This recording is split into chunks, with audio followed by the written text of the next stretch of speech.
Zeus may be dead, but I'll channel him through, and all of his flaggle-tailed flummoxes too, to the land of the quantum where everything's soup, and consciousness folds on itself in a loop. For right here in Q-land, time doesn't matter, and your brain is no smarter than your heart or your bladder. Intelligence reigns, and it's all synchronistic, 'cause smartness is seen as beyond the linguistic.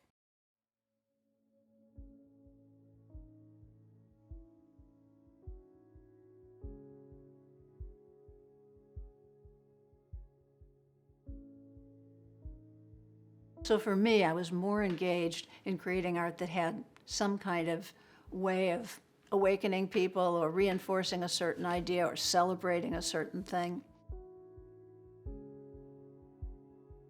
And then when I started doing art, I just wanted it to have a message, have a reason for existing besides being interesting to look at.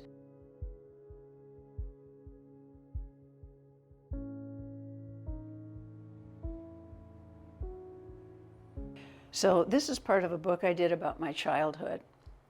In this particular one, I'm talking about how I thought the Statue of Liberty could protect me at night.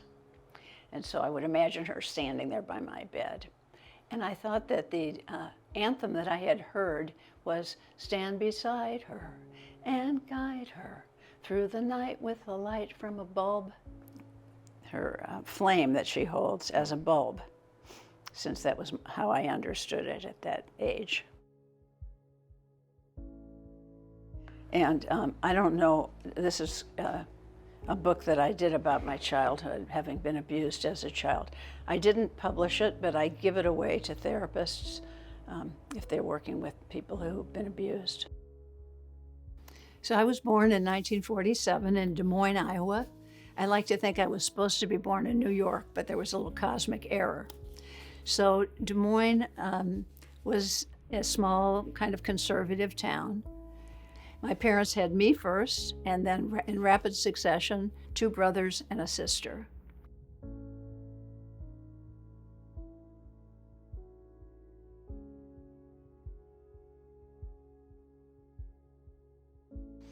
And my mom was a stay-at-home mom, kind of a typical housewife of the 1950s.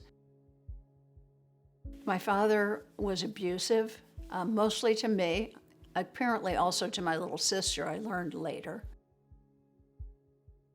He was sexually inappropriate and abusive, and also verbally, psychologically, I guess you could say. So my childhood was difficult in that way, really difficult. I had some really weird punishments, like being locked in the attic or having to wear the same dress every day. So it was tough. I was afraid of him, I was angry with him, and at the same time, he was my main focus, trying to sense whether he was in a good mood or not, and I could never predict what might happen.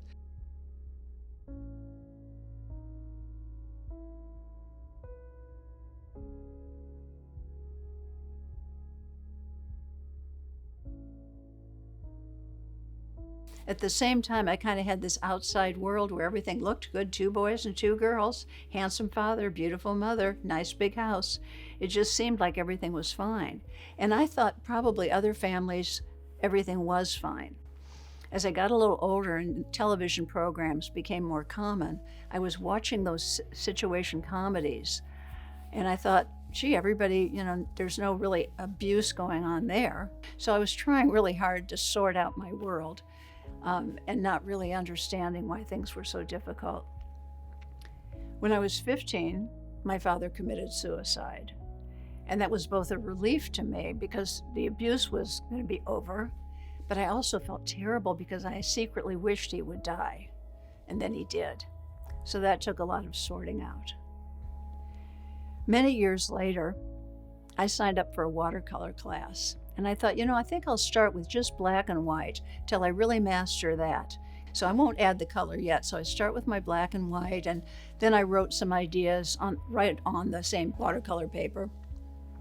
And somebody was in the class walked by and looked at what I'd drawn and what I'd written. And I said, well, this was about my dad being abusive. And she said, my dad was abusive too. And it turned out in that class, over half the people in this class had been sexually abused, women and one man, by their fathers or by a neighbor or by an uncle. And that's when I realized this was much more common than I would have thought. And this book ends with a very positive note. And it says, if you are keeping abuse a secret, you are not alone. Find someone you trust. It's never too late. So that's my main message. And I've given many of these books to people who use them to find some courage.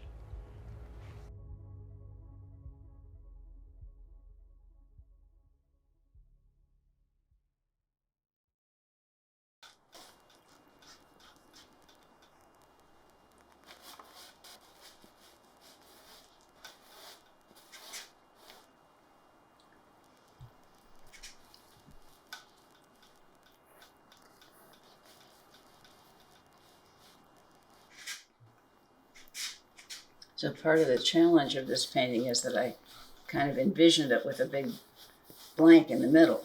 That I need to make it interesting enough that the center it holds, and that people's eyes are drawn back and forth between the wealthy patrons in the ship and the refugees who are in this tiny overfilled boat.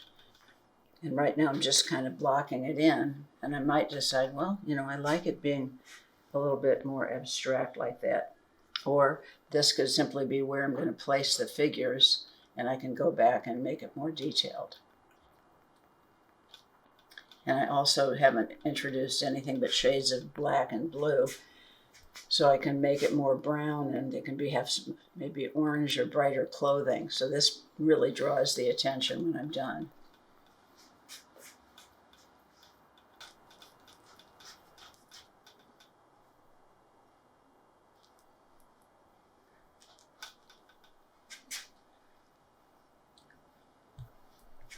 My friend Marianne said she heard a great statement, and it was, we are all in the same storm, but we are not in the same boat.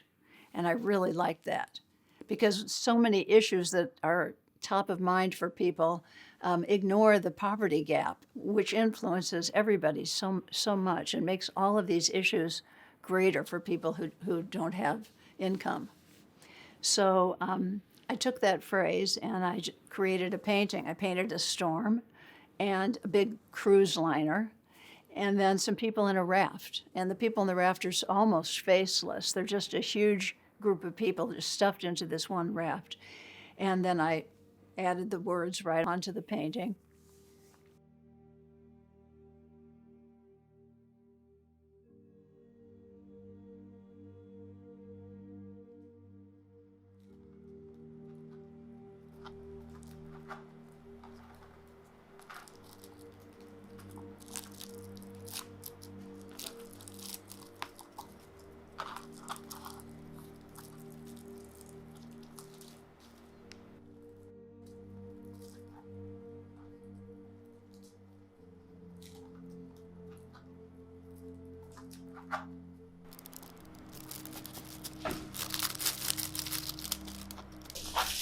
I was so concerned and remained concerned about children in particular at the border, and children who were dying at the border, and children who were sleeping on concrete on cold floors with these little foil blankets.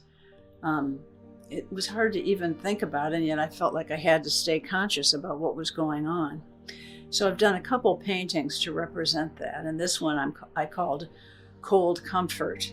And somebody saw it and didn't know what it was about, so I said Cold Comfort at the Border, to be clear about this. And I have other adults looking on in the background. I have people in a separate cell behind a sort of a screen to indicate there's many more. I think of the Statue of Liberty. Give me your tired, your poor, your huddled masses yearning to breathe free. What happened to that American idea? Was it ever true? I think it was at one time, although every immigrant group had their challenges.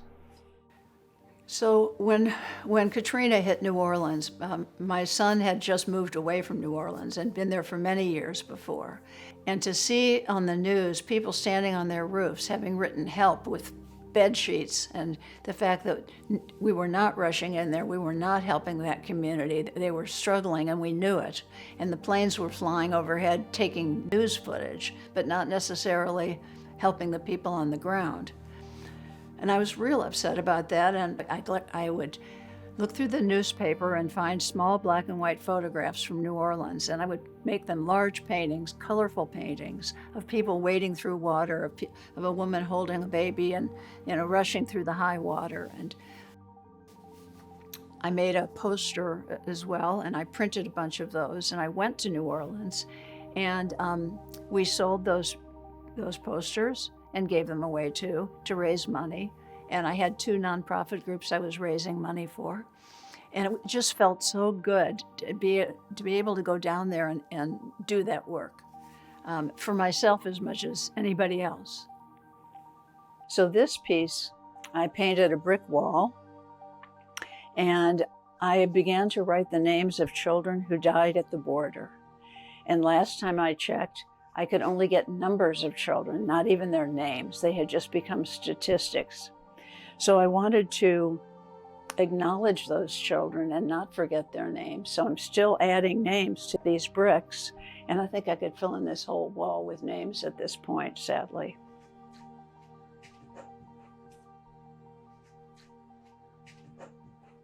So this one I call child separation. And I took a photograph of that little boy actually at a state fair in Iowa, but he was just so adorable with his big lightsaber. And then I thought, wow, this is a perfect image for a child wishing for some magical ability to fight off the monsters, that it must be so scary and overwhelming that maybe this child can't even pretend that he feels safe. And these images up in the air around this child are just ones that sort of showed up as I was applying paint in no particular way. And if I started to see a face or a shape, then I spent a little more time on it. Now, in great contrast to all the concerns of 2020, I created the birth of hope, because I did want to remember that hope can emerge and does emerge even in small ways. And that I didn't want to lose my hope for better times. So I painted that as a way of expressing it. So with this, I added a person who was not dark-skinned. I added a child. I had men and women of various ages. And the phrase Black Lives Matter, the word matter is not very distinct at the bottom of this painting. And that's because we haven't lived into fully saying, yes, we acknowledge that Black Lives Matter as a country, as a culture. I think that social injustice is probably not getting any worse, but we're much more aware of it. I don't know what the solution is, but I do feel that if we don't drastically change the way we look at our lives, at our planet, and at each other, we can see that we're headed for a real doomsday scenario. And it's scary. But there's also at the same time a lot of really good things that are being developed and are happening, and people are coming together to be mutually supportive.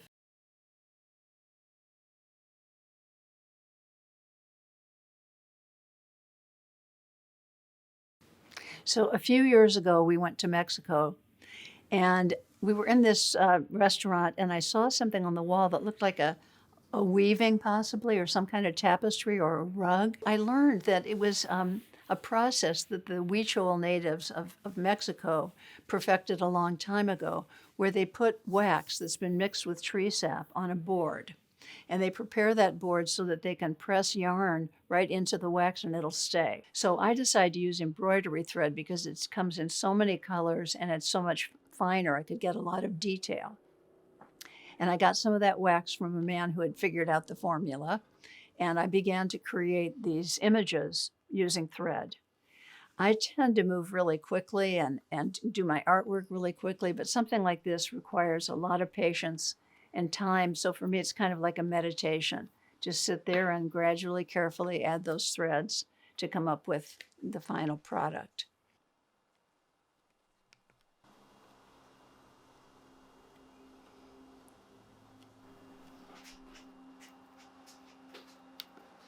After I finish her hair, I can start a new figure outline.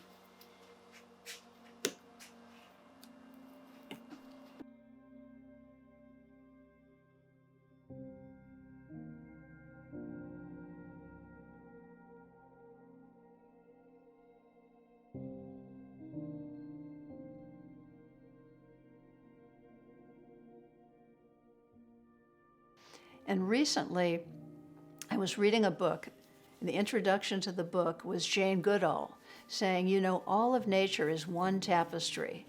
And if a species goes extinct, it's like a hole in the tapestry. It starts to unravel. So I thought that was a really great image. So I made an image of that tapestry of nature with human figures and with a butterfly and a hummingbird and so on. I modified it so I now have two versions. I have the tapestry, which is together and fine, and then I have the tapestry starting to unravel, and the people in the tapestry starting to be in water. And I got all those effects that I could do in the computer that wouldn't be doable with a yarn.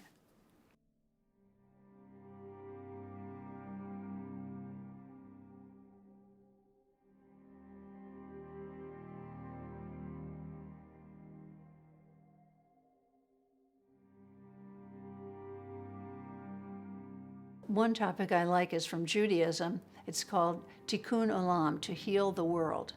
And the idea is that the world will be healed, we'll all come together when we each bring our own little bit of God, our own little sacred light. We bring that together and we join together, and that brings the world together. And then we know that we're just one world, one living being in a sense. So I decided to create an image of that. And I used, for that light within, I just used like a yellow light that each person had in their hands that they were contributing to the center image.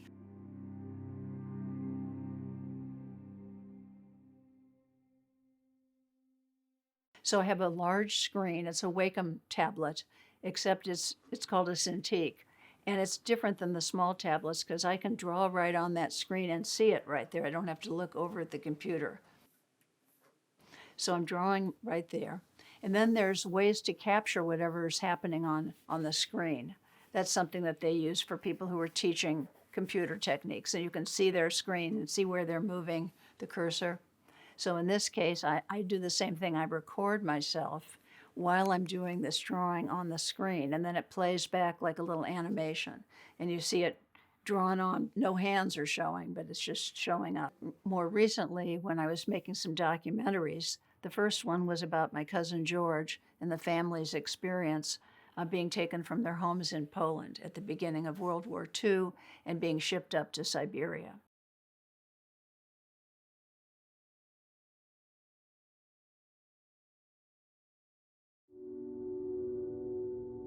Afraid and exhausted, every moment was a bid for survival, with ever-dimming hopes of seeing our families again. People did what they could to survive, and spies were everywhere among us. We could trust no one, not even those we called friends. We were told again and again to forget our past. Here in the woods was our future, and our children's future as well. We were still children, so there were times where we were children. And this was a little bear, he's missing a leg, and this was a little horse, kind of a horse. And I would play with them for hours at a time. And one day, for my birthday actually, this boy whittled me a train. And when it's cold, you tend to stay in bed as long as you can. And I would make kind of mountains with my knees and those things, and then I would use the train to slide up and down the mountains.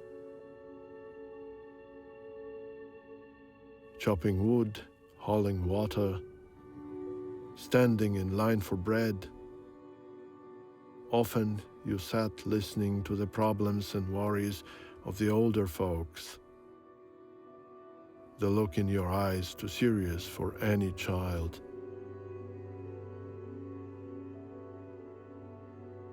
We knew what to do without being told what to do.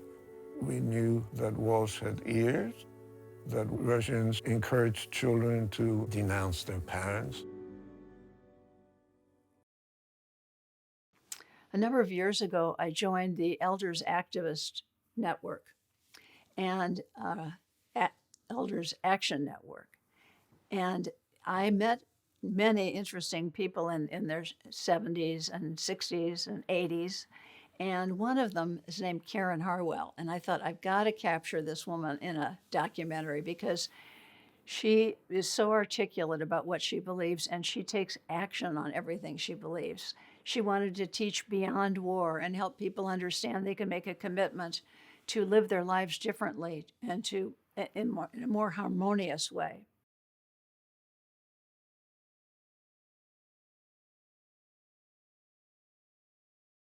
What I said to my granddaughter is, I want you to know that you already belong, because you are an expression of a 13.8 billion year process. And there's never been a you before. And there will never be a you again. You're a unique gift to this whole unfolding, flaring forth story of the universe. Yes, the world's changing. This is a new emerging order. We're right in the middle of it. And it requires a new human presence.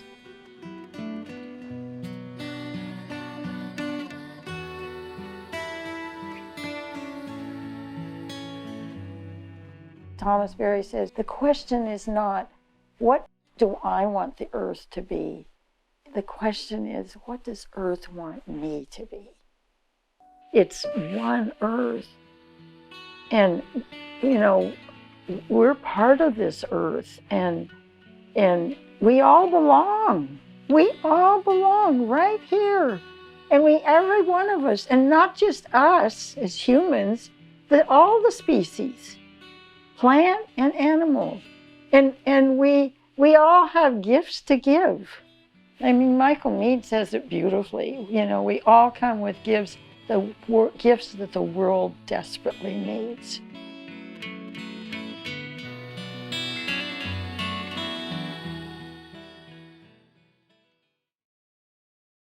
And the larger message then is, we have no control at times over what happens to us, but we have all control over how we interpret it and respond to it and take it in. And the same with the Karen Harwell film. The message is, if you believe things strongly and they're important to you, act on them. Do what it takes. Don't just talk about it or read about it.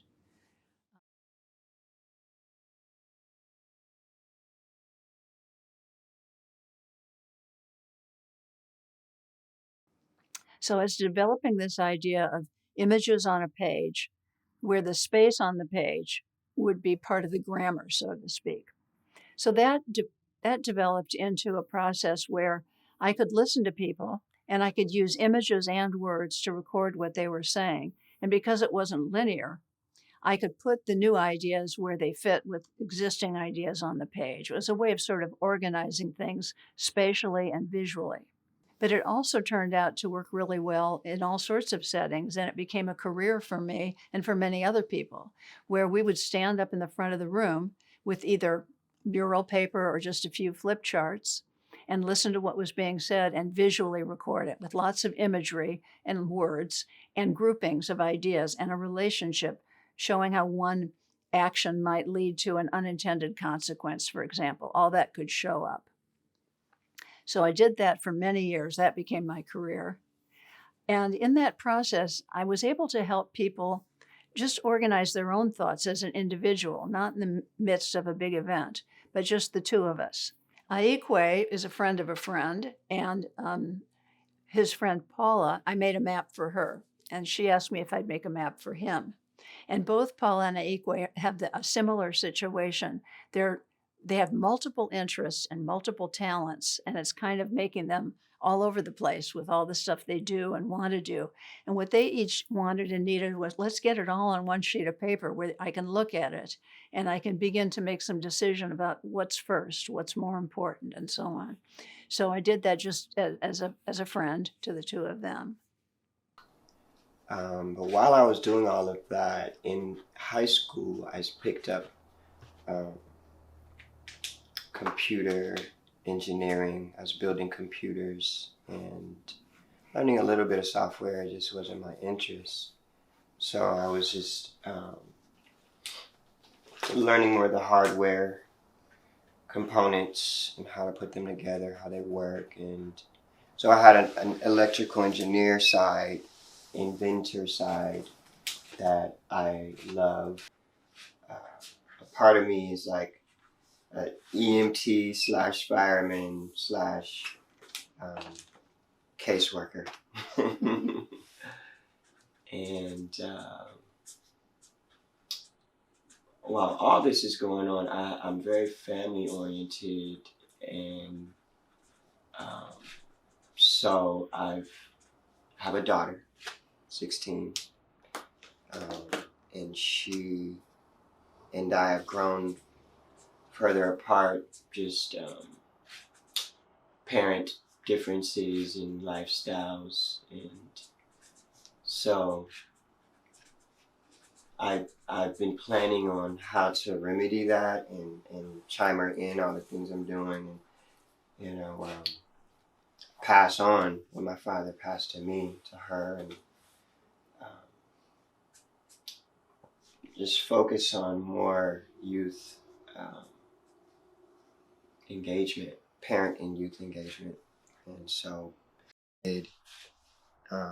later in the years, as a child, I was just following them, you know. Mhm. So You know, it's really rare to have people talk about their childhood and say, "Oh, both my parents were great influences." Usually, people come out feeling kind of traumatized. So it's well, that happened too, but this is what I'd like to move forward focus. Good point. We'll leave that other stuff in the Yeah. past. Yeah. with. So it's been difficult for me to like fit all the things that I want to do on one website or one business Sure. card. This would be a good, You could put that. It could be visible enough on a website, I think. true indeed.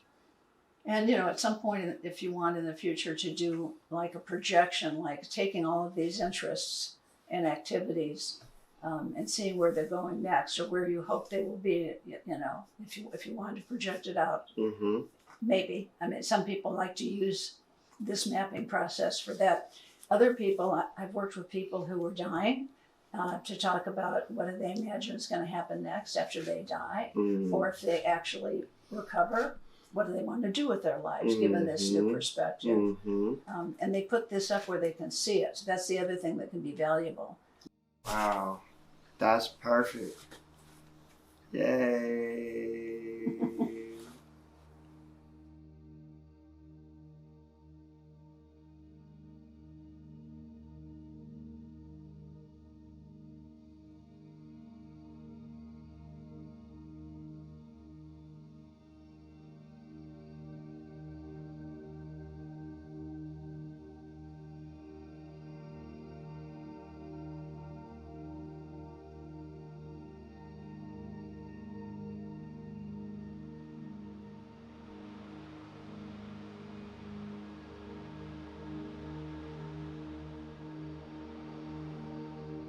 A few years ago, I couldn't even say how long, maybe 10 years ago, I started to notice that I was missing pieces of my memory. And that slowly but consistently over those years, I found myself less able to remember things, not as good at focusing.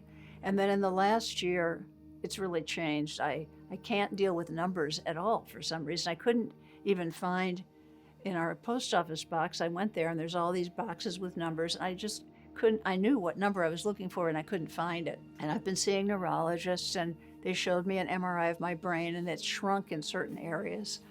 And there's nothing they can do for me apparently right now. So I have to live with this and figure out what to do with it. And the part that sort of interests me the most is that the right hemisphere processing, which it has to do with imagery and creativity, is fine. Like I can still write short stories or write biographical information. I can do any kind of creative thing. But I can't necessarily drive to Half Moon Bay and back, which is very nearby, without getting lost and then sort of panic-stricken. So it's a very challenging thing. And the reason I wanted to talk about it is that it's happening to a lot of people, just like that sexual abuse was happening to a lot of people, but we didn't talk about it. We didn't know about each other. And I feel like there's nothing that we should make taboo, that we can't talk about, bring it out into the light of day and deal with it. So I'm sort of a voice for that. Like, okay, find out what you can still do, or call me and we'll talk about it, or let's share the ways in which we're adjusting to be able to deal with this. And that doesn't happen with everybody, but it happens sometimes. So we'll see. Stay tuned.